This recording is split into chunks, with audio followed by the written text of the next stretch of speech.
Initiative et Formation, animé par Régine et toute son équipe, m'a sollicité en me donnant un sujet imposé, celui de la créativité. Alors c'est un sujet qui n'est pas facile, c'est un sujet qui touche à beaucoup de domaines et sur lequel je vais tenter de vous apporter alors quelques pistes et puis nous en discuterons, nous en parlerons ensemble après et nous essaierons de voir peut-être ensemble, que vous soyez parents, enseignants, animateurs, vous ayez d'autres fonctions dans l'éducation, comment cette question de la créativité nous impacte et dans quelle mesure elle nous paraît importante pour nos pratiques. Alors en introduction, rapidement et avant de rentrer complètement dans cette question de la créativité, peut-être faut-il souligner que l'éducation, c'est toujours et simultanément deux choses, la transmission et l'émancipation. Il n'y a pas d'éducation sans transmission, parce que l'être humain vient au monde infiniment inachevé. Petit être humain, quand il arrive sur Terre, eh bien, il ne sait pas lire, écrire, compter, mais il ne sait pas non plus faire sa toilette, contrairement au petit chat. Il ne connaît pas, contrairement à la plupart des animaux, les codes qui lui permettent de survivre. Et si on l'abandonne, eh bien, il va mourir. Si on se contente de l'accompagner comme les animaux l'ont fait avec des enfants sauvages dans la jungle, eh bien il n'accédera jamais au langage. La caractéristique de l'être humain, c'est qu'il est prématuré. Il est prématuré et donc il faut lui enseigner et lui transmettre une culture. C'est ce qui fait que les humains ont une histoire. Les abeilles, par exemple, en cet exemple tout à fait au hasard, n'ont pas d'histoire. C'est-à-dire que l'organisation de la ruche d'abeilles aujourd'hui n'est pas fondamentalement différente de l'organisation de la ruche d'abeilles sauvage, bien sûr, au moment où sont apparues les abeilles. Et nul n'a jamais vu une abeille démocrate, n'est-ce pas? Les abeilles sont génétiquement royalistes, mais non pas républicaines. Elles sont génétiquement royalistes et elles sont programmées pour faire et continuer à faire tout ce qui est dans leur patrimoine génétique. Nous avons aussi un patrimoine génétique, nous autres humains, qui est très riche, mais qui est très riche de potentialités non stabilisées. Et comme ces potentialités ne sont pas stabilisées, eh bien, nous avons besoin d'être accompagnés, d'être éduqués. Nous avons besoin que l'on nous transmette un certain nombre d'outils qui nous permettent d'être présents dans le monde. Ces outils, c'est le langage. Ces outils, c'est un certain nombre d'us et de coutumes. Ces outils, c'est des comportements sociaux. Ces outils, c'est une culture dans son ensemble. Ces outils, c'est tout ce qui va nous permettre de créer du lien avec nos semblables. Donc, il n'y a pas d'éducation qui ne soit une transmission. Mais en même temps, l'éducation ne peut pas être qu'une transmission. Parce que nous sommes des êtres humains qui avons à inventer notre avenir, à créer notre futur, et non pas à reproduire éternellement les mêmes schémas, eh bien, nous avons besoin de nous émanciper. Alors, ce verbe émanciper est un verbe que l'on utilise beaucoup et qu'on définit rarement. L'émancipation dans nos sociétés, c'est pas, si on regarde historiquement, ça n'est pas la possibilité donnée à quelques dominés de devenir à leur tour des dominants. Ça, c'est une conception de l'émancipation qu'on peut défendre, mais qui globalement correspond à l'idée qu'il faudrait qu'il y ait un Einstein dans le 9-3, dans le 93, et ça sauverait le 93. Probablement que non. S'il y avait un Einstein dans le 93, il fuirait tout de suite dans le 5e arrondissement au lycée Henri IV, le 93 serait sûrement condamné à rester ce qu'il est. Donc il y a une conception de l'émancipation qui est une conception qu'on va appeler élitiste de l'émancipation, et puis il y a une conception de l'émancipation qui consiste à s'attaquer au rapport de domination et à faire en sorte que l'éducation permette aux êtres de s'émanciper, c'est-à-dire de se faire œuvre d'eux-mêmes. C'est le pédagogue helvétique Pestalozzi qui définissait la pédagogie en disant c'est le fait de permettre à chacun de se faire œuvre de lui-même. Permettre à chacun de se faire œuvre de lui-même, c'est-à-dire de ne pas être assigné à reproduire ce qui l'a fait. Nous sommes des êtres qui avons été faits. Nous avons été faits par notre histoire génétique, nous avons été faits par notre environnement, notre famille, nous avons été faits par la culture et le cadre dans lequel nous avons grandi, mais nous ne sommes pas condamnés à rester ce qui nous a fait. Nous avons cette possibilité extraordinaire qui nous est donnée parce que nous sommes des humains, d'être autre chose que ce qui nous a fait. Et la question que pose l'éducateur à tous ceux qui l'éduquent, ce n'est pas reproduis ce que je te dis de faire, mais c'est qu'est-ce que tu vas faire toi, avec ta liberté, de ce qui t'a fait. Il y a des choses qui t'ont fait, ce qu'on appelle la contingence. Tu n'y es pour rien, tu n'en es pas responsable, mais tu as cette possibilité de dépasser ce qui t'a fait. Et c'est ça que nous appelons l'émancipation. L'émancipation, c'est la possibilité de sortir de tout ce qui nous assigne à résidence, de tout ce qui nous impose et nous corsette, de tout ce qui nous impose un statut et nous empêche d'accéder à cette liberté à laquelle nous aspirons. Alors si je me permets de vous dire ça, c'est parce que la question de la créativité s'inscrit complètement à l'intérieur de cette problématique. Créer, c'est utiliser ce que nous avons reçu pour faire quelque chose que nous n'avons pas reçu, pour faire quelque chose qui vient de nous et qui nous est personnel. Et voilà, c'est produire par une espèce de métabolisme intérieur de la nouveauté avec de la culture transmise qui est ancienne, qui s'est sédimentée tout au long des siècles, qui nous a nourris et dont nous faisons, nous, quelque chose de nouveau. C'est ça la créativité et ça me paraissait important de vous le dire avant de commencer à entrer plus précisément dans la définition et dans la manière dont on peut définir cette créativité. L'éducateur est donc en même temps un conservateur. Nous sommes tous des conservateurs parce que nous transmettons une culture qui est déjà là, Le basque est déjà là, l'histoire, la géographie sont déjà là, les mathématiques sont déjà là. Nous sommes donc des conservateurs dans l'âme, mais en même temps nous sommes des révolutionnaires dans la mesure où nous donnons à celui et à celle que nous éduquons le pouvoir de créer un autre monde que celui qui est déjà là. C'est une célèbre philosophe, Hannah Arendt, qui disait que la caractéristique même de l'éducation, c'est de transmettre le donné pour permettre son renouvellement. Accueillir les enfants dans le monde et leur donner ce que nous avons de meilleur pour qu'ils puissent créer leur propre monde et pour qu'ils puissent, si possible, faire un monde encore meilleur que le nôtre. Donc la capacité de créer, elle est au cœur de la question éducative. Elle est très articulée à la capacité d'absorber, de s'imprégner de ce qui a existé avant nous pour en faire quelque chose d'original et que nous allons laisser après. Quelques mots d'introduction donc, avant d'en arriver à la première idée, très simple, qui est le point de départ du pédagogue. La créativité, ça n'est pas un don. Voilà quelque chose qu'Antoine de La Garandrie n'a cessé de dire tout au long de ses travaux et tout au long de sa carrière. Il n'a cessé de répéter, il me le disait souvent, que la psychologie des dons est précisément l'élément le plus réactionnaire en pédagogie, c'est ce qui empêche et ce qui bloque la réflexion pédagogique. Il disait que la psychologie des dons n'est pas heuristique, qu'elle bloque même toute heuristique, c'est-à-dire toute recherche.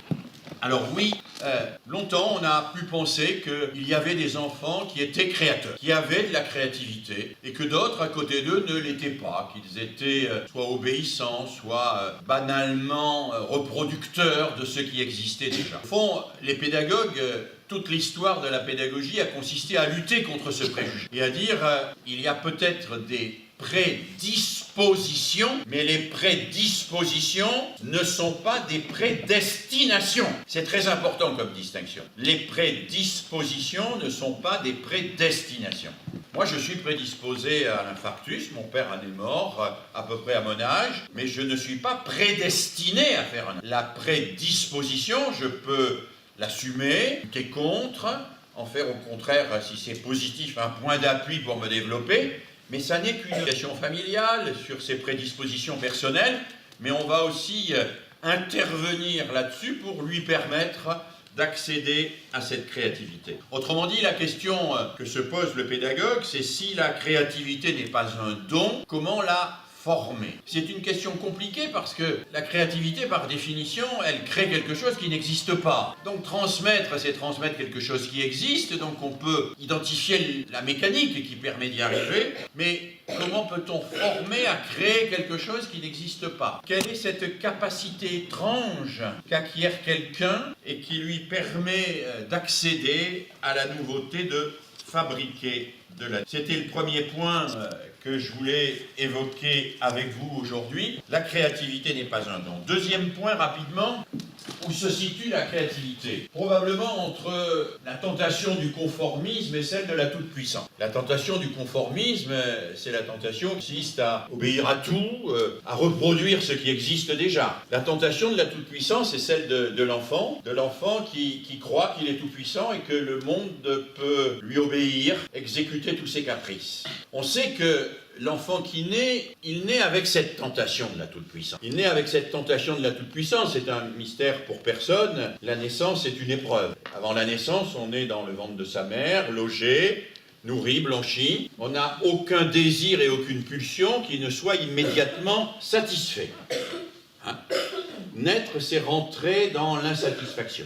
C'est découvrir qu'on peut avoir faim et ne pas tout de suite être rassasié, avoir soif et on ne vous donne pas immédiatement à boire. On peut avoir froid, on peut avoir envie que vos parents vous tiennent dans les bras, puis ils sont occupés parce qu'ils ont autre chose à faire. Il faut donc apprendre, quand on arrive au monde, que toutes nos pulsions primaires, notre désir d'être bien nourri, bien chauffé, d'être aimé, ne peuvent pas se réaliser par la seule injonction de notre volonté. Le monde ne nous obéit pas. Le monde a ses règles, le monde a ses lois, et grandir, c'est accepter une certaine frustration. Alors le mot frustration est négatif, bien sûr. Ça veut dire qu'on accepte de ne pas avoir satisfaction tout de suite à tout.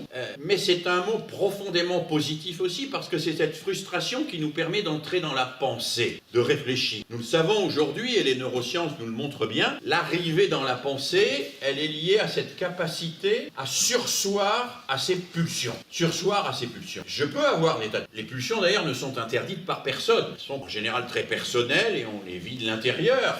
En revanche, passer à l'acte peut devenir extrêmement grave et pourrait évoquer évidemment l'événement tragique qui a eu lieu tout près de chez vous il y a 48 heures, où quelqu'un cède à sa pulsion. C'est Albert Camus qui dit un homme, ça se caractérise par le fait que ça se retient. Ça se retient, c'est-à-dire ça ne cède pas tout de suite à sa pulsion. Ça ne fait pas ses 4 volontés. Et aujourd'hui, un des problèmes qu'ont nos enfants, c'est qu'ils ont tendance à être dans cette toute-puissance, parce qu'ils ont découvert des tas de choses. Ils ont en particulier découvert qu'ils étaient capables de tenir les adultes à leur merci. Ils sont capables, par exemple, de jouer un adulte contre un autre pour obtenir satisfaction de l'un si l'autre ne lui donne pas satisfaction. Ils sont capables de faire monter les enchères. Ils sont d'autant plus capables de faire monter les enchères que ils vivent dans un monde qui a profondément inversé l'ordre familial, parental traditionnel. Dans la famille traditionnelle, globalement, le devoir des parents, c'est d'aimer leurs enfants. Dans la famille moderne, l'aspiration majeure des parents, c'est d'être aimés par leurs enfants. Et être aimé par ses enfants, évidemment, ça veut dire que parfois, pour être aimé, et un peu plus que la grand-mère, un peu plus que la tante, un peu plus que le père ou la mère, on va céder aux caprices. Parce que c'est plus facile de céder aux caprices que d'y résister. Et si on cède aux caprices, on laisse l'enfant s'enquister dans une espèce de toute-puissance. Toute-puissance qui va être relayée très vite à travers des outils qu'il va découvrir. Par exemple, le jeu vidéo. C'est extraordinaire, le jeu vidéo. Le joystick, c'est l'outil de la toute-puissance. Vous avez là un truc entre vos mains, vous appuyez sur des boutons, vous assassinez des centaines de personnes, elles se relèvent, vous êtes tout-puissant. Vous êtes dans une virtualité où vous exercez votre toute-puissance. La toute-puissance, c'est pas l'humain. La toute-puissance, c'est l'abolition de l'humain. C'est le fait de considérer que les autres humains sont à ma merci. Et donc, le rôle de l'éducation, c'est de trouver cette ligne de passage, ce chemin entre le conformisme et la toute-puissance. C'est le faire avec. Faire avec. Faire, parce que c'est ça qui exprime notre liberté, dont je parlais tout à l'heure, mais avec, parce qu'on ne fait jamais sans. On ne fait jamais sans ce qui existe déjà. Et la création en particulier, elle est toujours appuyée et elle combine toujours des éléments qui existent déjà quelque part, et que l'on va combiner d'une manière originale, et nous allons voir comment. Donc, entre toute puissance et créativité, entre conformisme et toute puissance, un apprentissage nécessaire. C'est vrai pour la famille, c'est vrai pour la classe aussi. C'est vrai pour la classe parce que le conformisme, c'est on fait l'exercice, on recopie, on fait ce qui est nécessaire, et puis voilà. La toute puissance et on part dans n'importe quoi. Entre les deux, il y a un chemin où on fait des choses avec ce qui nous est proposé, mais on les fait en leur donnant une tournure qui font que ces choses deviennent des choses nouvelles que nous avons investies et que nous proposons. Donc la créativité, vous le voyez, c'est un chemin relativement étroit, mais nécessaire. Alors, on pourrait essayer de comprendre cette créativité en tant que geste mental, reprendre ce que dit Antoine de La Garandrie. Antoine de La Garandrie, quand il parle de la pensée créatrice, de ce 5e geste mental qu'a évoqué Régine tout à l'heure, dit qu'il s'exprime de deux manières. Il s'exprime à travers ce qu'il appelle les découvreurs et à travers les inventeurs. Il dit au fond, il y a deux façons de créer. Celui qui découvre, il crée. Il découvre quelque chose que les gens ignoraient jusqu'à présent, mais il crée parce qu'il donne à voir à tout le monde une chose que personne ne voyait jusque-là. Le découvreur, c'est Claude Bernard, pour Sans Luret à travers les lapins qui vit sur la paillasse. Le découvreur, c'est Newton pour la gravitation universelle. Il ne fabrique pas la gravitation universelle. La gravitation universelle existe avant Newton, mais il la découvre. Et cette découverte est une création parce qu'il permet à ce qui existe déjà de devenir visible et il fait en sorte que ce qui a été visible puisse être approprié par tous. La Garandrie parle de découvrir une intelligibilité inédite. Une intelligibilité inédite. Quelque chose d'intelligible mais qui jusque-là n'a pas été identifiée, comprise et proposée à toutes et tous. Et la Garandrie dit, à côté du geste de celui qu'il appelle le découvreur, il y a l'inventeur. Denis Papin, quand il invente la machine à vapeur, eh bien il invente quelque chose qui n'existe pas avant lui. La gravitation universelle existe avant Newton, mais la machine à vapeur n'existe pas avant Denis Papin. Et donc, il dit qu'il y a en quelque sorte, pour créer deux attitudes qui sont à la fois complémentaires et qui participent du même processus, ces deux gestes mentaux qui consiste à proposer aux autres quelque chose d'inédit, inédit d'un côté parce que ça existait déjà et qu'on ne l'avait pas trouvé, inédit de notre côté parce que ça n'existait pas et qu'on l'a fait exister en s'appuyant sur des choses qui existaient déjà. Et à ce sujet, Antoine de la Garandrie précise que nos élèves, nos enfants, peuvent avoir ce qu'il appelle l'esprit de découverte ou l'esprit d'invention. Et qu'il serait intéressant, non pas de les catégoriser en disant il y en a qui ont l'esprit de découverte, il y en a d'autres qui ont l'esprit d'invention, mais qu'il serait intéressant de les interroger et de susciter de l'interrogation chez eux. Je vous lis un passage de son ouvrage « Pour une pédagogie de l'intelligence ».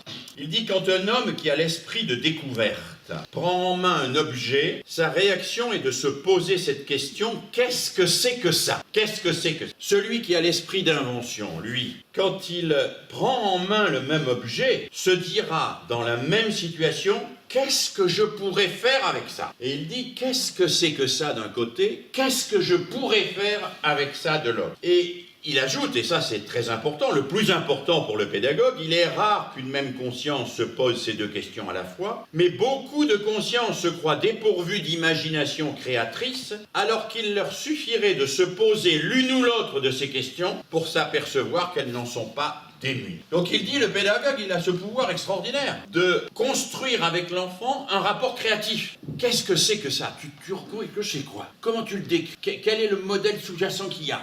Comment tu peux trouver les mots qui expriment ce que tu vois ou ce que tu as dans ta main? Qu'est-ce que c'est que ça? Et il nous dit, il y a un certain nombre d'enfants, et tous probablement peuvent y accéder, peuvent y arriver, eh bien ils vont fonctionner de cette manière-là. D'autres vont fonctionner en disant, ça y est, j'ai un truc, qu'est-ce que j'en fais? Je le combine avec autre chose, qu'est-ce que je peux l'utiliser pour quoi?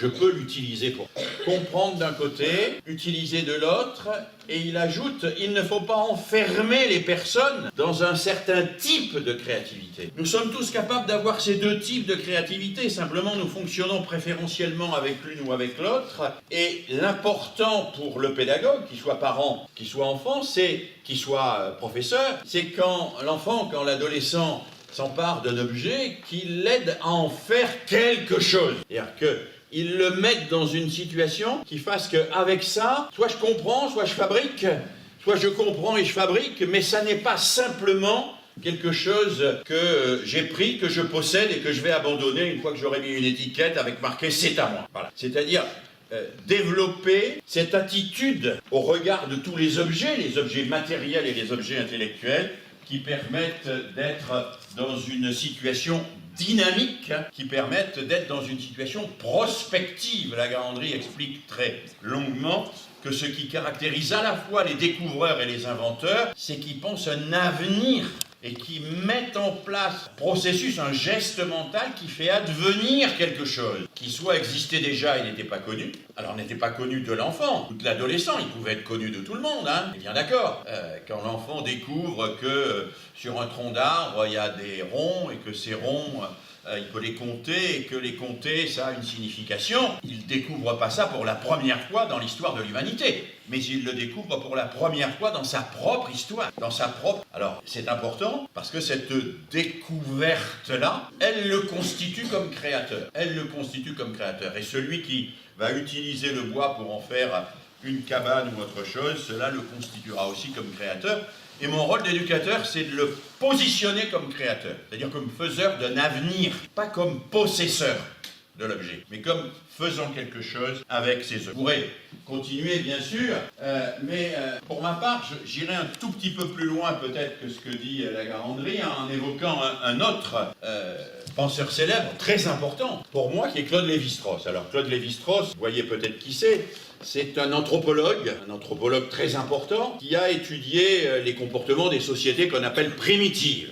Et Claude Lévi-Strauss, dans un texte célèbre, La pensée sauvage, étudie la façon dont fonctionnent ce qu'on appelle les primitives. Et il rapporte ça au fonctionnement d'un bricoleur. Il dit qu'est-ce que c'est qu'un bricoleur? Il dit le bricoleur, c'est pas l'ingénieur. L'ingénieur, quand il construit le pont, il a un certain nombre de connaissances, il a un projet, et avec les connaissances qu'il a, il va réaliser le projet qu'on lui donne. Le bricoleur, il a une cave ou un garage ou un coin chez lui où il met toute une série de vieilles choses, et puis de temps en temps, il descend dans sa cave, son garage ou son coin, et puis il voit un objet, et puis un autre, et il se dit qu'est-ce que je pourrais faire avec ça? C'est-à-dire qu'il part, dit Lévi-Strauss, de matériaux précontraints. C'est-à-dire qu'il va chercher des choses qui existent déjà et il les arrange. Il les arrange pour faire en sorte que ces choses qui existent déjà produisent une configuration nouvelle. Et il me semble, et c'est d'ailleurs ce que dit Claude Bernard lui-même, que quand lui-même a été amené à construire ses connaissances scientifiques, il a fait exactement cette opération de bricolage. J'ai cherché chez Claude Bernard cela, il le dit dans un texte célèbre, où il décrit la façon dont il a trouvé, pour l'essentiel avec la fameuse expérience des lapins, hein, il dit « Une idée neuve apparaît comme une relation nouvelle ou inattendue que l'esprit aperçoit entre des choses qu'il connaissait déjà, mais qu'il ne reliait pas. » Et donc, Claude Bernard lui-même dit, ce qui fait à un moment le déclic, c'est on relie les choses. On va chercher un truc et un autre, puis on met ça, et puis ça fait quelque chose de nouveau, qu'on n'attendait pas. Ça fait quelque chose d'original, ça fait quelque chose d'inventif. Alors, les psychologues ont tenté de le comprendre, de le formaliser. Il y a eu énormément de mots pour expliquer cela. On a parlé de la pensée divergente. Il y a de la pensée qui sort des sentiers battus. Et puis, un monsieur que j'aime beaucoup, qui s'appelle Gianni Rodari, qui est à la fois un auteur de littérature de jeunesse, mais aussi un fabuleux pédagogue, dans un livre qui s'appelle Grammaire de l'imagination, a défini ce qu'il appelle le binôme imaginatif. Alors le binôme imaginatif, c'est le fait de faire se rencontrer des éléments qui sont des éléments qui apparemment n'ont aucun rapport entre eux. Et Gianni Rodari, qui écrit des contes et qui fait écrire des contes par les enfants, donne des exemples. Il dit par exemple, si vous mettez deux mots, un chien et une niche, on va écrire le chien rentre dans sa niche. Si vous mettez deux mots, un chien et un chat, on va dire le chien se bat contre le chat. Mais alors si vous mettez deux mots du type un chien et une armoire, alors là ça devient plus intéressant. Ça devient plus intéressant parce qu'on peut faire plusieurs figures, il dit. On dit le chien avec l'armoire, l'armoire du chien, le chien sur l'armoire, le chien dans l'armoire, etc. Et il va proposer des tas d'histoires. Alors il promet une première histoire. Un chien passe dans la rue avec une armoire sur son dos. C'est sa niche. Que voulez-vous y faire? Il l'emporte toujours avec lui comme l'escargot sa coquille, etc. C'est la première histoire. Deuxième histoire, l'armoire du chien me semble déboucher surtout sur une idée pour architecte, etc. Elle est conçue pour contenir le paletot du chien, la série assortie de muselières ou de laisse, les pantoufles antigel, le protège-queue à pompons, les os en caoutchouc, les faux chats, le plan de la ville, etc.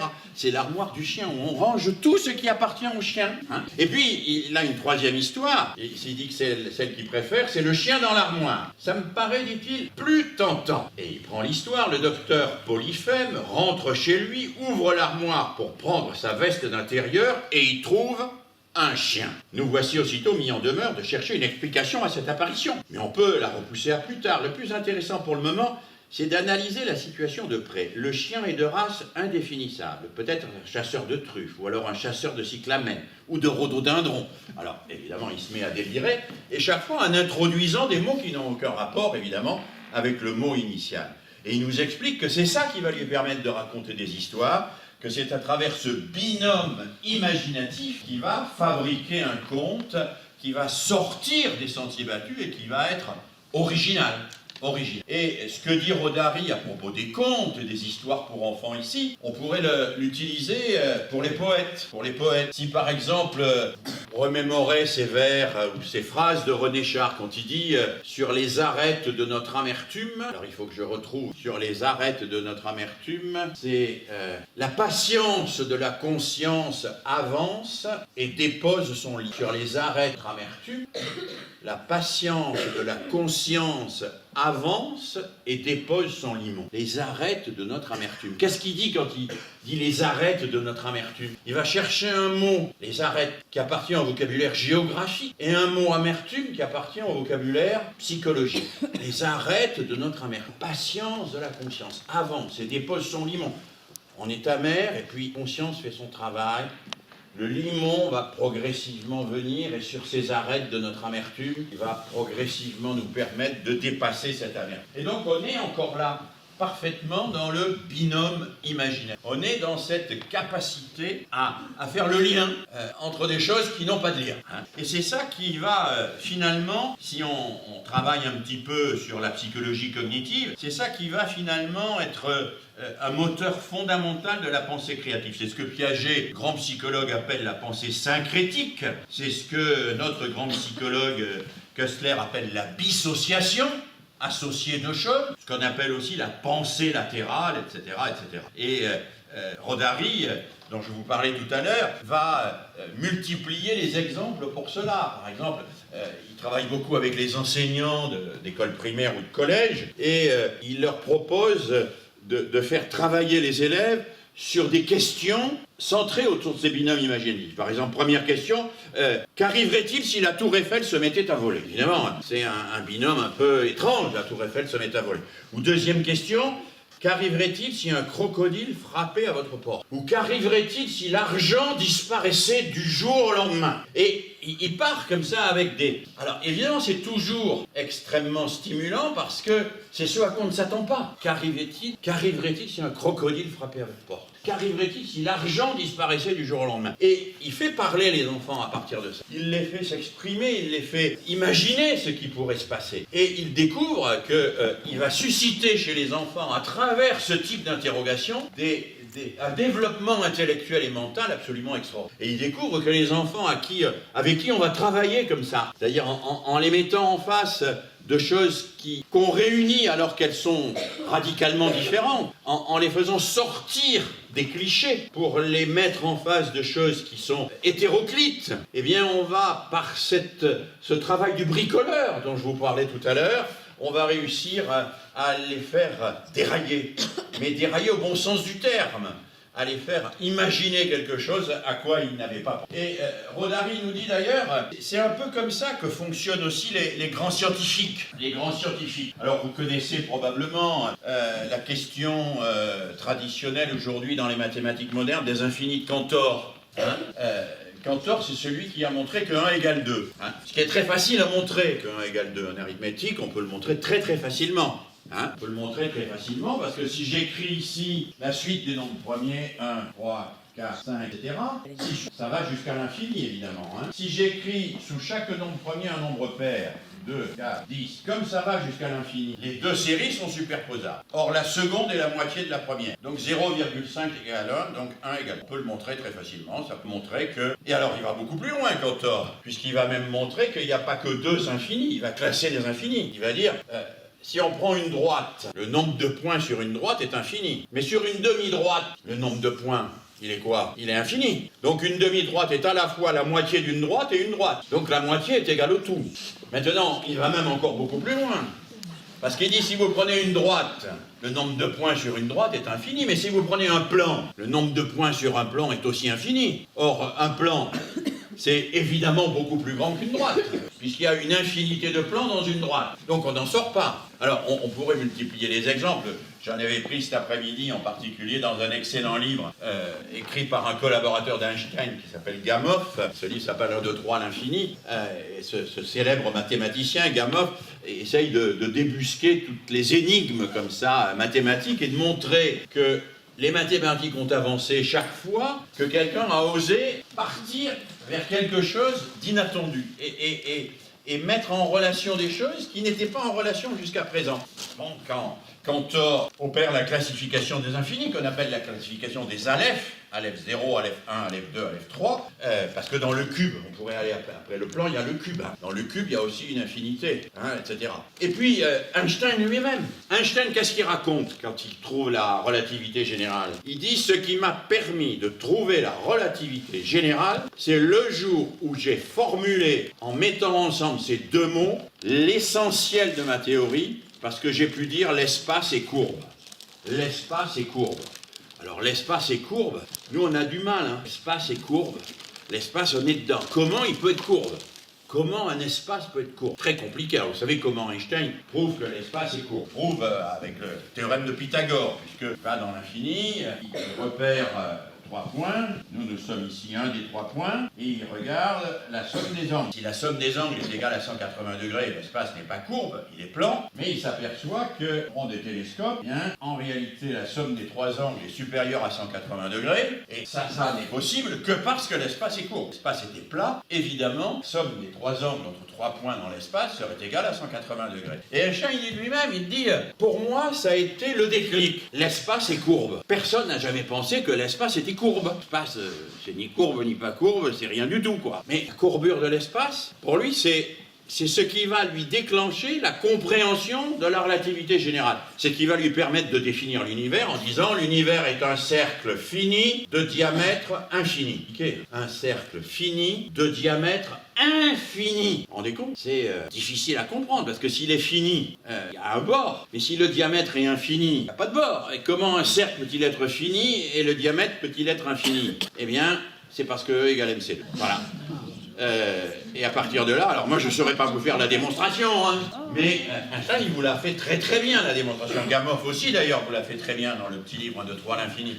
Il vous montre très bien comment on passe d'un déclic là, tout bête, à quelque chose qui va être une théorie extrêmement complexe, extrêmement élaborée de l'univers. Donc le binôme imaginatif il ne fonctionne pas simplement en littérature, il fonctionne par... Et ce binôme imaginatif, il va nous faire quoi? Il va nous permettre de passer de l'aléatoire des rencontres à quelque chose que j'appelle la fécondité des belles contraintes. La fécondité des belles contraintes. Et là, je m'appuie beaucoup ici, moi j'ai été longtemps professeur de lettres, je m'appuie beaucoup sur un courant littéraire qui s'appelle l'Oulipo, hein, l'ouvroir de littérature potentielle. L'Oulipo qui a été créé par Raymond Queneau, hein, et qui s'est développé beaucoup à travers toute une série d'auteurs, dont le plus intéressant, un des plus intéressants, est Georges Perec. Georges Perec a écrit un livre, je trouve un livre majeur, ça s'appelle La disparition. Je ne sais pas si certains d'entre vous ont lu ce livre. Je vais vous en lire quelques lignes sans rien vous dire. Hein. C'est l'avant-propos. Le sous-titre de cet avant-propos, c'est pas très gai, c'est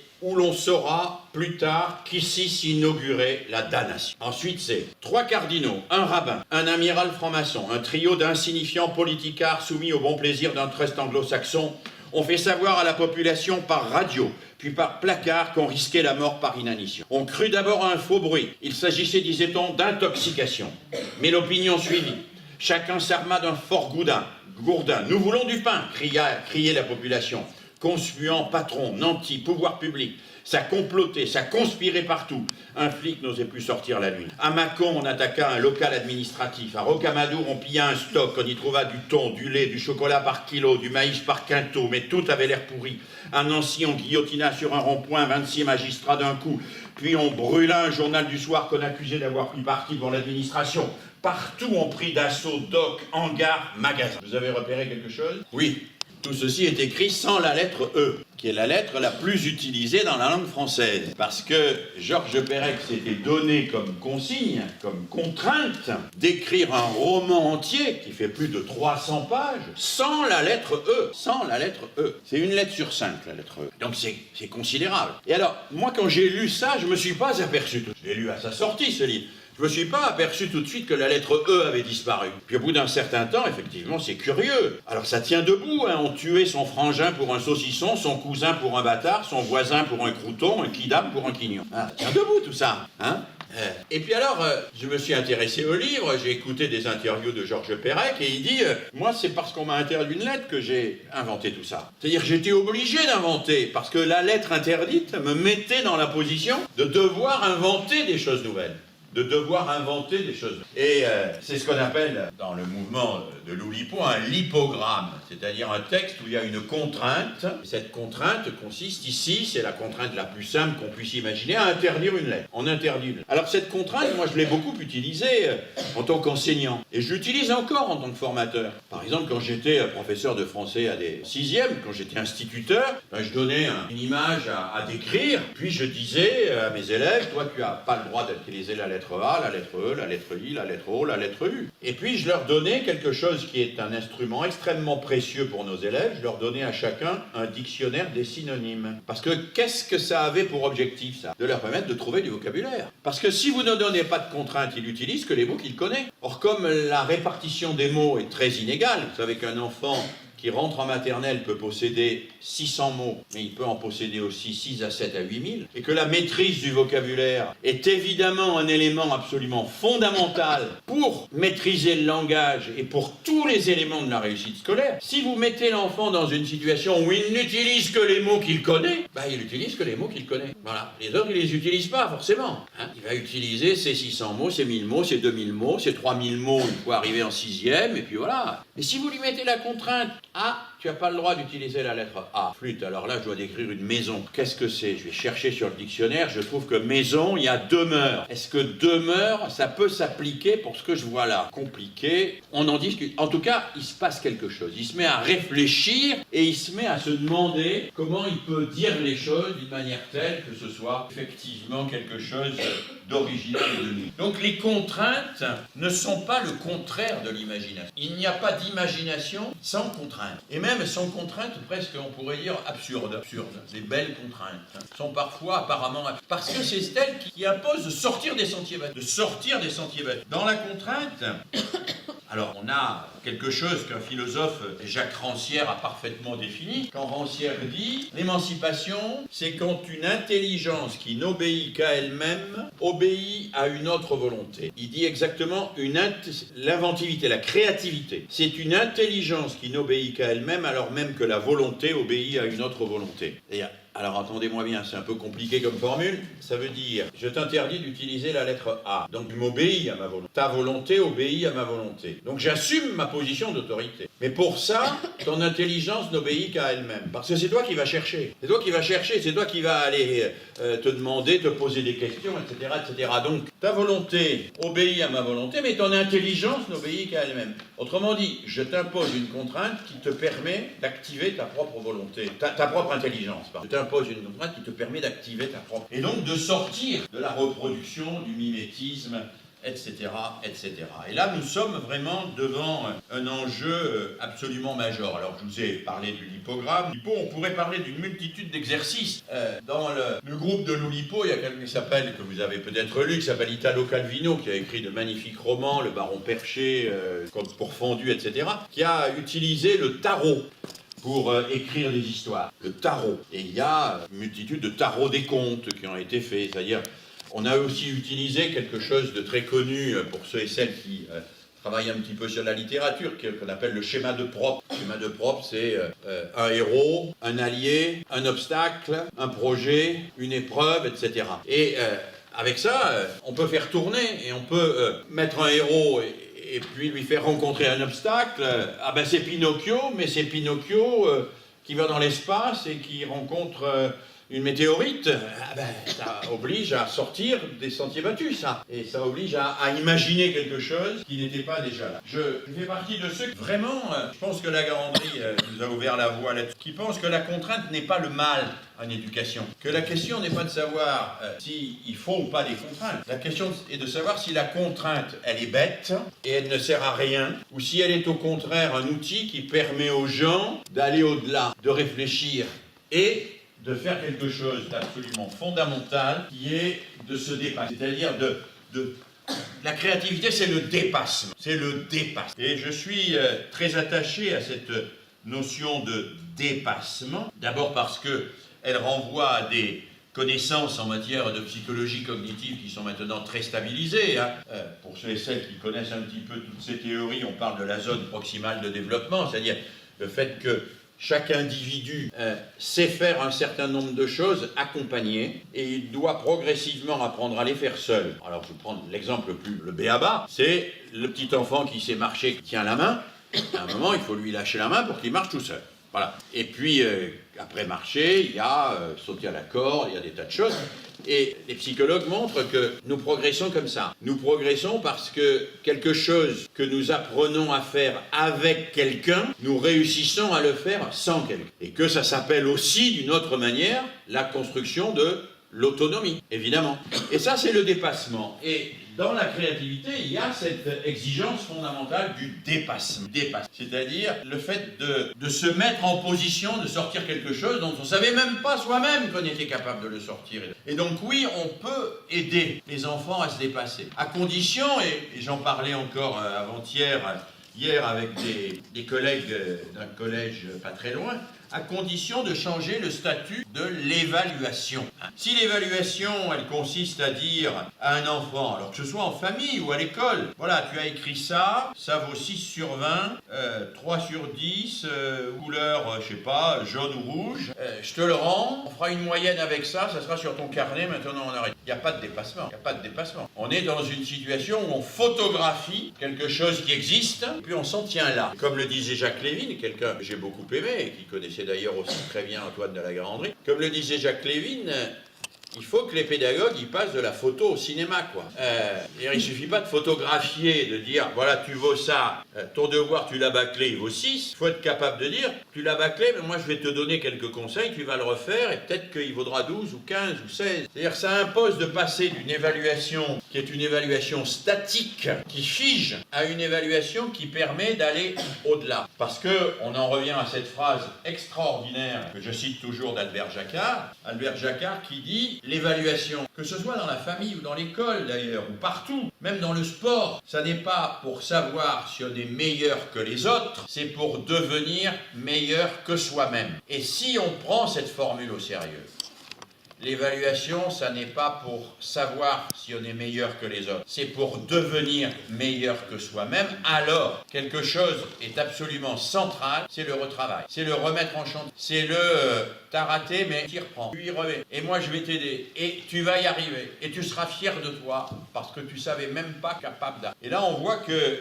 cette notion de dépassement, elle a un rôle absolument fondamental, et qu'elle est au cœur de la créativité. La créativité va être un des outils majeurs du dépassement. L'enfant qui va imaginer quelque chose, bricoler, fabriquer quelque chose de nouveau, inventer un conte, une histoire, broder sur... il dépasse ce qui existe déjà. Alors, bien sûr, il y a la transmission, nous lui avons donné du matériau. Et ce matériau, il en fait quelque chose d'original et de nouveau. Il n'est ni dans la reproduction, ni dans la toute-puissance, il est dans ce que j'ai appelé tout à l'heure le faire avec. Le faire avec. Donc une pédagogie du dépassement est évidemment absolument fondamentale et elle est au cœur de la créativité. Alors, moi je me suis posé une question sur la créativité très tôt dans ma pratique. C'est la créativité est-elle un processus individuel ou collectif? C'est pas une question facile. Parce qu'on s'aperçoit que d'une certaine manière, je caricature un peu, mais enfin, il a mieux valu que Michel-Ange reste seul au pinceau pour peindre le Moïse. Il aurait pu faire voter ses ouvriers pour savoir ce qu'ils en pensaient. Ça aurait été plus démocratique. Il n'est pas sûr que le Moïse ait été plus beau, meilleur. Aujourd'hui, on parle beaucoup de co-construction. Il faut co-construire. Enfin, des fois, la co-construction, il faudrait mieux qu'il y ait une personne qui le fasse et le fasse bien. Hein. Moi, d'ailleurs, ce mot me fascine un peu, co-construction. Bon, donc la question c'est, quelle est la place du collectif et de l'individu? C'est une question compliquée. Moi-même dans mon histoire, sur cette question, j'ai beaucoup hésité. Et le collectif, il peut être soit un outil qui va donner la priorité à la qualité de la production, soit un outil qui va donner la priorité au dépassement des personnes. Et dans les deux cas, ça va fonctionner très différemment. Exemple basique, très très simple. Je donne à 5 élèves de 5e un objectif, c'est faites un panneau sur un pays d'Afrique. Très bien. Qu'est-ce qui va se passer? Très simplement, celui qui sait écrire, écrit. Celui qui sait dessiner, dessine. Celui qui a des images chez lui, parce que son papa reçoit Géo, va les apporter. Il y en a un qui ne sait pas écrire, qui ne sait pas dessiner, qui n'a pas d'image chez lui, il ne va pas faire grand-chose. Et d'ailleurs, il vaut mieux qu'il ne fasse pas grand-chose, parce que s'il faisait quelque chose, le panneau ne serait pas bon. On ne pourrait pas l'afficher pour la fête de l'école. Hein. Parce que la maîtresse, elle veut que le panneau il soit joli. Donc pour que le panneau soit joli, on ne va pas faire dessiner le gars qui ne sait pas dessiner. Il va faire des gros pâtés. Hein. Donc on va lui dire, écoute, puisque tu ne sais pas faire, abstiens-toi de faire. Hein. Puis il y en a un qui, lui, sera un peu plutôt le gêneur de l'affaire, chahuteur, etc. Alors lui, on va se débrouiller pour le neutraliser. Hein. Autrement dit, le groupe qui privilégie la production, il ne va pas privilégier la créativité individuelle. Il va privilégier l'exploitation des compétences déjà existantes. Voilà. Celui qui sait faire quelque chose, il va le faire, et puis voilà, très bien, fait.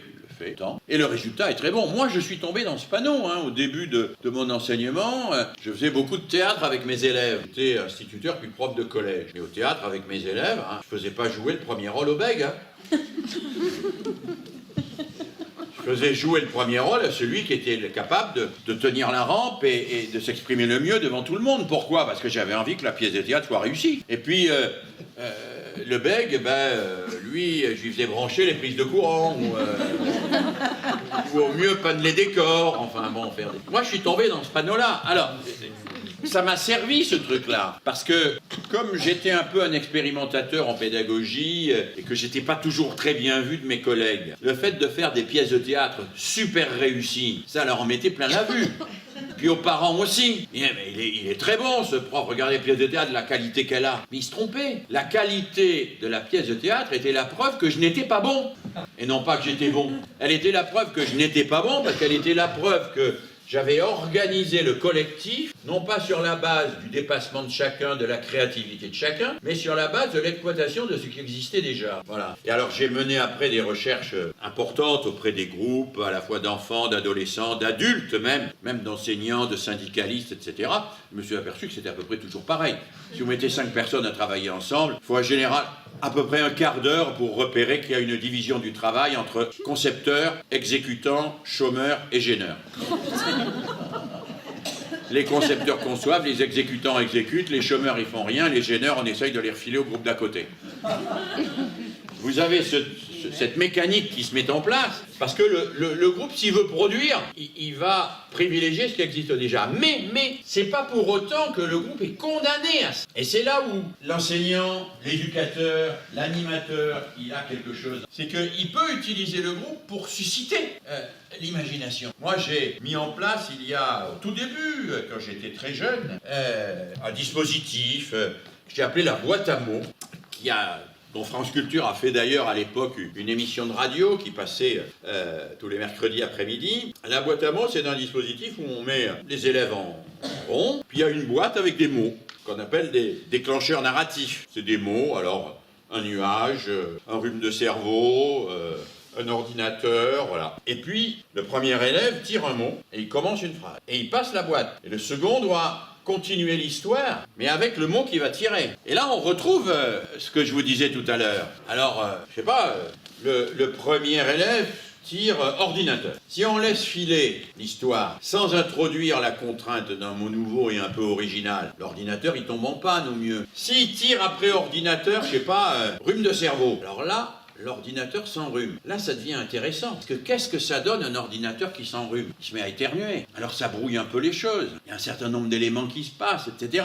Et puis, troisième mot, il tombe sur, je sais pas, la fée Clochette, qu'est-ce qu'elle va devenir là? Alors le résultat, il va pas être génial, quoique nous l'enregistrions et en général c'était très chouette. Mais l'objectif, c'est pas que le résultat soit génial.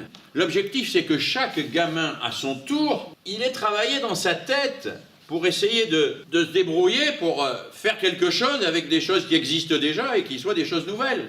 C'était ça l'objectif. Alors j'avais beaucoup sophistiqué le dispositif, puisque quand un élève était en panne, et ça arrivait relativement souvent, il existait à côté de la boîte à mots ce que j'avais appelé une boîte à outils. La boîte à outils, c'était des phrases que j'avais aussi travaillées à travers des études de texte et des études de contenu de conte, du type et tout à coup la nuit se mit à... c'est-à-dire des phrases qui introduisent un événement et qui pouvaient débloquer. Si ça débloquait pas, il y avait une troisième boîte qui était la boîte à musique. C'était des musiques de toutes sortes. Et l'élève, s'il était bloqué, il avait la possibilité de demander une musique. Alors ça avait le mérite de lui donner du temps, parce que pendant qu'il y avait du silence, on écoutait la musique, etc. Et en plus de lui donner du temps, ça lui donnait parfois une ambiance, et ça lui faisait penser à des choses. Et puis on combinait la boîte à mots, la boîte à outils, la boîte à musique, et en tournant. Alors le résultat, souvent chouette, mais à la limite, tous les élèves, ils l'oublient le résultat. Ils l'oublient le résultat. Ce qu'ils n'oublient pas, c'est ce qu'ils ont fait dans leur tête. Et c'est là où nous trouvons quelque chose de fondamental en matière éducative, c'est la distinction tout à fait essentielle entre la tâche et l'objectif. La tâche, c'est faire une histoire, c'est ce qui se voit. Et l'objectif, c'est développer sa pensée imaginative et créatrice. Ça ne se voit. Si vous évaluez la tâche, ce qui se voit, vous finissez toujours par oublier l'objectif. Pour vous faire comprendre ça, un exemple très simple. Nous avons tous appris à écrire. Certains d'entre vous, j'en vois quelques-uns dans la salle qui sont dans ce cas, ont conservé jusqu'à aujourd'hui tout leur cahier d'écriture du cours préparatoire au CM2. Et ils ont mis ça dans leur grenier. Et régulièrement, 2 à 3 fois par an, ils vont les regarder, les examiner avec beaucoup d'émotion. En fait, il y en a très peu. Vous n'avez pas gardé vos cahiers d'écriture du CP. Parce que la tâche, on s'en fout. Ce que vous avez gardé, c'est pas le papier sur lequel c'est écrit. Ce que vous avez gardé, c'est ce que vous avez acquis. C'est-à-dire ce que vous avez intériorisé. Vous savez écrire. Donc le plus important, c'était pas l'écriture, c'était ce qui s'était passé dans votre tête et que vous aviez réussi à apprendre. Ce qui fait qu'en pédagogie, c'est un peu comme dans Saint-Exupéry, le plus important est invisible pour les yeux. C'est un des enjeux les plus compliqués pour le pédagogue. C'est une des choses sur laquelle Antoine de La Grandrie nous a alertés aussi. C'est le plus important est invisible. Le plus important est... Ce que vous voyez, c'est un résultat qui ne vous dit pas grand-chose sur ce qui s'est passé réellement dans la tête de l'élève. Ça vous dit pas grand-chose. Il a pu copier sur son voisin, improviser, faire un peu n'importe quoi. Peut-être il n'était pas en forme ce jour-là. Peut-être il était au contraire particulièrement en forme et qu'il est incapable de reproduire le lendemain ce qu'il a fait ce jour-là. Ce que vous voyez, c'est un indicateur, mais c'est un indicateur pauvre. Parce que le plus important, c'est là-dedans que ça se passe, et là-dedans, vous n'y voyez rien. Il y a ce que Husserl appelle une opacité incontournable de la conscience. On ne sait pas ce qui se passe dans la tête. C'est très agaçant pour l'éducateur. On ne sait pas ce qui se passe dans la tête de nos élèves. Alors on voudrait bien le savoir. Et d'ailleurs, si on le savait, on serait très content. Il y a d'ailleurs des gens qui cherchent à le savoir. Moi, j'ai assisté il y a déjà près de 12 ans au Canada à une expérience très intéressante. Chercher à voir cela. C'est un cours de mathématiques d'élèves de 6e sur la proportionnalité, je me souviens. Alors la classe était petite, hein. Ils étaient que 12. Mais ce cours était assez particulier. D'abord, il était très médicalisé, puisque chaque élève était à la fois sous perfusion et électroencéphalogramme. Chaque élève était sous perfusion, électroencéphalogramme. Il y avait d'ailleurs une infirmière par élève, donc avait du personnel, quoi. J'ai demandé si les élèves étaient d'accord. On m'a dit on ne sait pas, mais on a l'autorisation des parents. Écrite. Et au-dessus de la tête de chaque élève, il y avait une télévision. Sur cette télévision, il y avait le cerveau de l'élève en couple. En réalité, on lui injecte ce qu'on appelle un marqueur nucléaire. Et on lui injecte un liquide qui marque les globules rouges. Et grâce à un électroencéphalogramme très particulier qui dispose de ce qu'on appelle d'une caméra à positron, selon qu'on connaît aux États-Unis ou en France, on repère ensuite où sont les globules rouges dans le cerveau, puisqu'elles ont été marquées par un marqueur nucléaire, donc on les voit sur la télévision. C'est-à-dire qu'au moment où vous parlez, vous voyez au-dessus de John son cerveau, et vous voyez si dans son cerveau, la zone qui est irriguée, comme vous faites un cours de maths, c'est celle des activités logico-mathématiques, parce que si le gars, il suit pas le cours, mais il pense à sa copine, là, c'est la zone des activités affectives qui est irriguée. Et là, vous disposez d'un petit bouton poussoir qui vous permet de lui envoyer une légère décharge électrique, de telle manière à le rappeler à l'ordre. Alors, vous avez l'air de sourire. Moi, je trouve ça très intéressant. Un enseignant, parce que là, vous êtes devant moi, vous avez l'air d'être gentil, vous êtes particulièrement... Vous semblez intéressé, vous êtes sympathique, etc. Mais enfin, vous pouvez tous vous dire, qu'est-ce qu'il fait ce gars-là, il nous cause, etc. Moi, je rêverais d'avoir quasiment instantanément des télés avec vos cerveaux qui me disent si vous êtes content ou pas, si vous suivez ou pas. Parce que je pourrais ajuster mon discours en fonction de ça. Ça serait de l'évaluation formative permanente, là, qui marcherait. Parce qu'il y a une espèce d'aspiration à la maîtrise dans l'éducation. Parce qu'on voudrait maîtriser le cerveau de l'autre. Et on voudrait voir ce qui s'y passe. Alors aujourd'hui, on a beaucoup progressé. Par rapport à ce que je vous disais il y a 12 ans. Aujourd'hui, on a des IRM portables. Enfin, c'est encore pas très au point. Enfin, on aura bientôt des IRM portables. Parce que pour savoir ce qui se passe dans le cerveau d'un élève quand il apprend, il faut le mettre sous IRM cérébral. Je ne sais pas si certains d'entre vous ont passé des IRM cérébraux, c'est pas une partie de plaisir. Vous êtes dans un tube, c'est comme ça, ça fait beaucoup de bruit, il faut pas être claustro, vous avez un bras coincé ici avec une perfusion, et là vous avez une main qui est libre avec un bouton poussoir plus ou moins rugueux pour dire oui et non. Et puis de la musique en général pour faire en sorte que le bruit soit moins désagréable. Et alors on arrive aujourd'hui à faire des exercices de mathématiques à des élèves sous IRM cérébral. Alors il faut les préparer, c'est assez long, on leur fait, d'abord on les met dans des IRM en tissu, puis en carton, puis en bois, enfin il faut en général un an. Ceux qui veulent pas la piqûre, bon c'est compliqué, mais enfin bon, on arrive, alors on n'est pas encore le jour où vous pourrez amener l'IRM en classe verte, mais on sait jamais. Il y a Laurent Alexandre, qui est un chercheur français qui a beaucoup d'argent, puisqu'il avait fondé un site qui s'appelait Doctissime, et qu'il a eu beaucoup d'argent en vendant son site, qui essaye de fabriquer ce qu'il appelle des explorateurs cérébraux non invasifs. Portables et non invasifs, des explorateurs cérébraux portables non invasifs. C'est-à-dire en fait un système, une espèce de casque que l'on mettrait sur la tête des élèves pour savoir ce qui se passe dans leur cerveau quand on leur enseigne, avoir l'information en direct. Ça c'est un vieux rêve. On trouve d'ailleurs dans la mythologie et dans la science-fiction des gens qui expriment ce rêve. Mais c'est un rêve impossible pour moi parce que la situation que j'ai vue, que je vous décrivais du cours de mathématiques là, avec les infirmières, je ne sais pas si c'est la même chose, mais pour moi on n'est plus dans l'éducation là, quand même. On est essentiellement dans le dressage. Un dressage très sophistiqué et soutenu par une technologie très évoluée, mais on est dans le dressage. On est dans le dressage parce qu'on veut contrôler ce qui se passe dans la tête. Alors que l'éducateur n'a qu'une possibilité, ça n'est pas de contrôler ce qui se passe dans la tête de l'autre, c'est de le rendre possible. Mais une fois qu'on l'a rendu possible, on ne peut pas le contrôler. Parce que ce qui se passe dans la tête de l'autre nous est à jamais inaccessible. Et pourtant, c'est ce qui est important. Et donc, notre travail d'éducateur qui cherchons à mettre les gens en situation de créativité, ça consiste à organiser des environnements qui vont susciter cette créativité, à organiser des situations, à organiser des rencontres qui vont susciter ça. Et puis à poser les questions. Comme on vous le disait tout à l'heure, le texte de la Grande, poser les questions. On organise l'environnement pour qu'il soit riche. Que cette richesse de l'environnement suscite des choses. Comme la créativité, c'est le fait de mettre ensemble des éléments qui préexistent, mais de les mettre ensemble de manière originale, il faut qu'il y ait des éléments qui préexistent. Plus il y a d'éléments qui préexistent, plus il y a de combinatoires possibles. Donc il y a plus de créativité possible. Alors on le sait, y compris à travers les expériences de Montagnier sur les enfants, sur les tout-petits, sur les crèches. On sait que l'environnement de la crèche est totalement déterminant sur le développement intellectuel des premières années en matière d'imagination de l'enfant et de structuration de son cerveau. Si vous mettez un enfant avec très peu de stimulation à la fois visuelle, très peu d'objets autour de lui, avec des règles extrêmement rigides, vous apercevez que son développement intellectuel est très lent. Montagnier, pendant 10 ans, a inventé, a imaginé une seule situation. Dans les crèches, il faisait mettre au milieu de la crèche, au milieu de la salle, un rideau percé de fenêtres qu'on pouvait ouvrir ou fermer. Rien que cela. D'ailleurs, le fait que les enfants pouvaient aller regarder de l'autre côté, se cacher, jouer à apparaître ou à disparaître. Rien que cela. Il s'est aperçu que ça développait les capacités, y compris physiques, des enfants, leur agilité, d'une manière extraordinaire.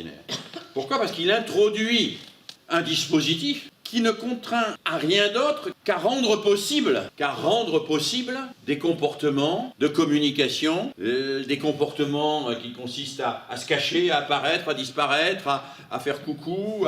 Et pour les enfants, pour un enfant de 2 ans, arrête de disparaître, c'est fondamental. C'est découvrir ce qu'on appelle la pérennité de l'objet, c'est de découvrir ce que c'est que la communication avec autrui, etc. Et donc, le pédagogue, il est dans cette posture d'aider par les dispositifs et la richesse du dispositif, la richesse de l'environnement, la richesse des ressources, d'aider à ce que chacun puisse se mettre en relation les choses et devenir le plus créatif. Et pour que cette aide soit maximale, eh bien, il va discrètement, pas violemment, interroger, poser les bonnes questions, les questions dont on parlait tout à l'heure, poser les bonnes questions. Bon. Et là, j'en arrive à la conclusion pour que ça nous laisse le temps de discuter et de débattre.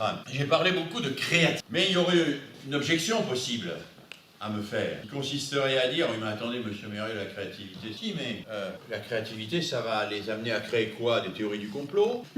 La créativité, ça va vous permettre d'imaginer des scénarios affreux, de torturer les autres, etc. La créativité, ça peut être au service de choses qui ne sont pas particulièrement souhaitables. Hein. Donc, la créativité, pour moi, elle est inséparable de la formation à la lucidité. Et cette formation à la lucidité, elle consiste en quoi? Elle consiste à travailler en permanence avec nos enfants, mais aussi avec nos élèves, sur le statut des discours.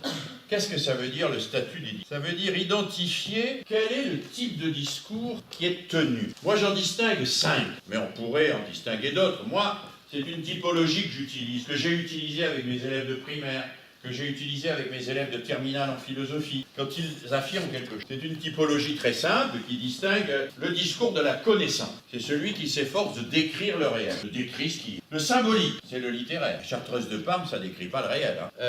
Rimbaud, ça décrit pas le réel. Mais ça permet de comprendre le réel. À bien des égards, E égale MC2, ça décrit pas le réel. Ça permet de comprendre le réel. C'est le symbolique. C'est la conclusion d'un modèle symbolique. Connaissance qui décrit le réel. Symbolique qui comprend le réel. L'opinion, c'est le discours qui indique la valeur que l'on attribue au réel.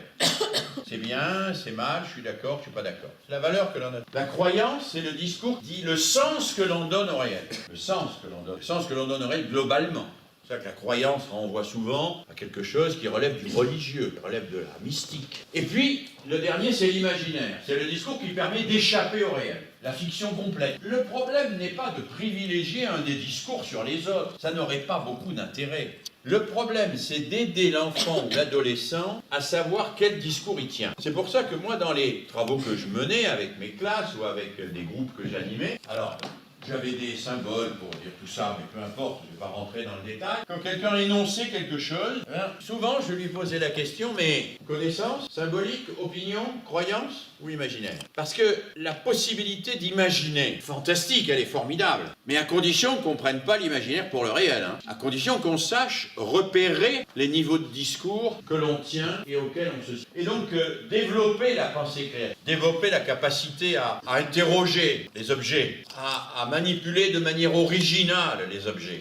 Développer cela, c'est fondamental. Mais ça ne peut être authentiquement éducatif que si, simultanément, il y a ce travail de lucidité qui est fait quotidiennement dans l'interlocution de l'adulte et de l'enfant ou de l'adolescent. Pour moi, c'est fondamental. Cette interlocution, elle ne commence pas d'ailleurs à l'école. Elle commence à la maison. Ça commence à la maison. Ça commence dans la famille. La confusion entre l'imaginaire et le réel. La confusion entre la croyance et la connaissance. La famille a une responsabilité. Bien évidemment qu'elle a une responsabilité. Bien évidemment qu'elle peut poser un certain nombre de questions qui permettent déjà de repérer le statut. Je vais te donner un exemple pour vous montrer l'importance de ça. Aux États-Unis, actuellement, malgré le fait que l'évolutionnisme est officiel dans les programmes, la plupart des enquêtes que font mes collègues américains montrent que près des 2/3 des enfants américains de 18 ans restent créationnistes. C'est-à-dire, ils ne croient pas en Darwin, globalement. Ils croient que le monde a été créé en 7 jours, etc. Et moi, c'est quelque chose qui m'a interpellé, parce que ça renvoie d'abord à un échec de l'instruction. On leur a dit c'est pas vrai. Mais d'une certaine manière, ça n'a servi à rien qu'on leur dise c'est pas vrai. Parce que quand on leur dit c'est pas vrai, le créationnisme, Ils disent, mais de quel droit vous pensez que c'est pas vrai? Votre parole vaut mieux que la mienne, c'est parole contre parole. Évidemment, c'est pas tout à fait parole contre parole, c'est lui qui dit ça, c'est l'enfant, c'est l'adolescent qui dit ça. En réalité, nous, on s'appuie sur des données scientifiques, etc. Mais il a le sentiment que si on lui dit c'est pas vrai le créationnisme, d'une certaine manière, on anéantit sa personne, puisqu'on anéantit ce en quoi il croit. Et ce que disent mes collègues américains, c'est qu'il y a quelque chose de beaucoup plus efficace. C'est de dire aux gamins, tu sais, c'est une super belle histoire, les 7 jours. Mais on est dans l'ordre symbolique. On est dans l'ordre. Tu as le droit de penser qu'il y a un Dieu tout-puissant et de penser que la création... Mais c'est une histoire, c'est comme un poème. Ça n'est pas une connaissance. Et ce que disent mes collègues aux États-Unis, c'est de dire le seul moyen d'amener un être à reconnaître que sa croyance n'est qu'une croyance, c'est le fait de donner à sa croyance un autre statut. C'est-à-dire de faire en sorte qu'en renonçant à sa croyance, il ne soit pas humilié. C'est-à-dire que ce à quoi il a cru prenne du sens sur un autre registre. Et que ça ouvre l'espace pour une connaissance qui, elle, sera une connaissance scientifique. Et alors, ce qui est très intéressant, c'est que y a, en particulier dans l'État de New York, toute une série de collègues qui travaillent sur cette question qui est au rapport entre l'évolutionnisme et le créationnisme, et qui montrent aujourd'hui que ça marche. C'est-à-dire que le rapport de force qui consiste à dire « bras de fer, c'est moi qui ai raison, c'est toi qui as tort, et je vais te le prouver, tu vas voir hein », ça marche pas. Ou l'élève il cède, mais dès qu'il sort de la classe, il reprend sa croyance. Parce que le vrai travail pédagogique, c'est pas de lui faire abandonner sa croyance, c'est de lui faire comprendre quel est le statut de son discours. C'est-à-dire de lui faire comprendre que le discours qu'il tient, c'est pas le discours de la connaissance qui décrit le réel. Mais c'est pas pour autant que c'est un discours qui vaut rien. Un discours qui vaut, mais il vaut sur un autre plan. J'étais hier dans la classe de la collègue qui est là, magnifique, où là il y a un environnement d'une richesse extraordinaire qui suscite l'imagination des gens d'une façon formidable. Ils étudiaient un texte de Ionesco, extrait de la cantatrice Chauve, qui de toute évidence ne décrit pas le réel. Ne décrit pas le réel. Ce qui est décrit là n'existe pas dans le réel. Mais il a un pouvoir symbolique très fort, ce texte. Il permet de comprendre le réel. Il permet de comprendre les enjeux de la communication entre des êtres, etc. Voilà. Et simplement faire ces petites distinctions et les faire au quotidien et très tôt dans l'évolution de l'enfant, c'est fondamental. Et c'est fondamental pour sa créativité. Parce qu'il faut que la connaissance ne délégitime pas l'imaginaire. Pas plus que l'imaginaire ne délégitime la connaissance. Très important. Alors si vous voulez vous enlever les 3 symboliques aux croyances, si ça vous paraît trop, typologie qui peut se discuter, vous gardez connaissance imaginaire. Mais au moins ça, être attentif dans nos rapports à construire cette distinction progressivement et à ce que l'enfant lui-même construise progressivement cette distinction. Je vais m'arrêter là, il est déjà 10h moins le quart, 9h45, et c'est déjà 1h30 que je vous cause. Je vais m'arrêter là tout en ayant conscience de vous avoir centré, parce que sur cette question, je n'ai pas dit tout ce qui était possible. J'ai proposé un certain nombre de pistes. Il y en a beaucoup d'autres. J'aurais pu approfondir tel et tel domaine, plutôt insister sur la création dans le domaine littéraire que dans le domaine scientifique. Donc, pas beaucoup parler de la création spécifiquement artistique. On aurait pu en parler, montrer que Picasso, par exemple, c'est un guidon de vélo et une corde de bœuf, et qu'avec ça, il fait quelque chose de formidable. Bon, on aurait pu multiplier les exemples. Et ce que je voulais faire passer comme message, finalement relativement simple, c'est la créativité, ça se forme par la richesse des stimulations, par la richesse des rencontres, par la richesse des contraintes fécondes, par la richesse des situations que l'on crée et dans lesquelles on met l'enfant, et par les questions pertinentes qu'on va lui poser, qui vont lui permettre de réfléchir à ce qu'il fait, de réfléchir à ce qu'il dit, de savoir le statut de ce qu'il pourrait prendre le temps de dire, statut, ça se construit dans l'âge. 3 ans, imaginaire, la distinction entre imaginaire et connaissance, elle n'est pas encore construite, elle se construit. On ne peut pas rentrer dans la théorie des stades de Piaget et tout ça. On pourra le faire si vous voulez pendant la discussion, mais